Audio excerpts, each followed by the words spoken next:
This is why you should avoid using Ozempic prior to cosmetic surgery. What is Ozempic? Well, Ozempic is a semaglutide. It's in a class of medications called glutides.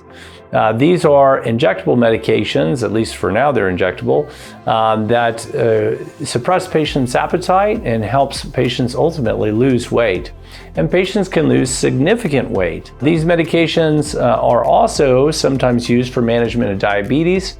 So we're talking about today specifically when they're used for weight management, not diabetes management.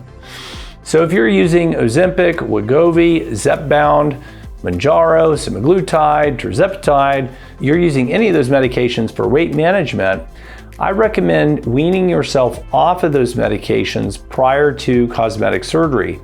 And the timing of that is somewhat unique. So anesthesiologists recommend at least 2 weeks off of these injectable medications because they can slow your stomach from emptying.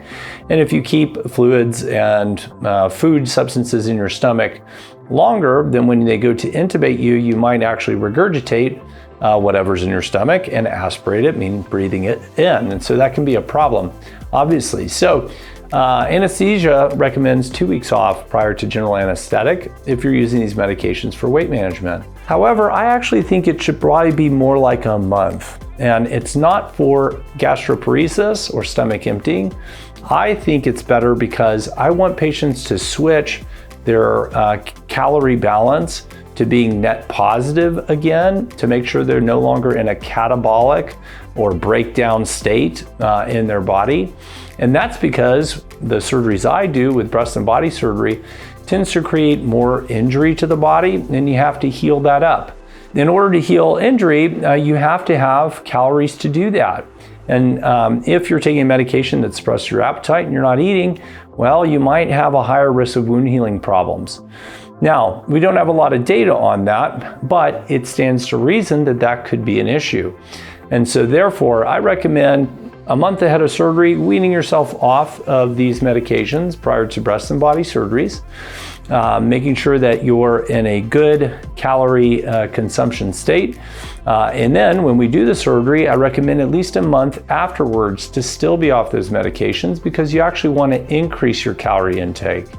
You want to have your normal source of well-balanced diet calories and then supplement with some additional protein sources because protein's one of the most important factors for wound healing. So if you're on Ozempic, Wegovy, Mounjaro, we want to make sure that we're coming off those medications a month ahead of surgery, staying off for at least a month after surgery, and then if you choose to resume them, you can. And another reason to come off of these medications before your surgery is to make sure that when you're weaning these off and you're not planning to be on them for the rest of your life, you want to make sure that as you come off, that the weight is going to stay off. Some patients who start these medications will end up slowly gaining weight, and we don't want to do that after we've done our cosmetic surgery because it can compromise your results. So another reason why maybe it's appropriate to try and wean off, make sure your weight's stable heading into your cosmetic elective surgery. I think you'll heal better, and I think you'll have a better, longer lasting result. So in my practice, that's what I recommend, and that's why. If you have any questions, leave a comment, share with someone who is on these medications thinking about cosmetic surgery, and I look forward to talking to you soon.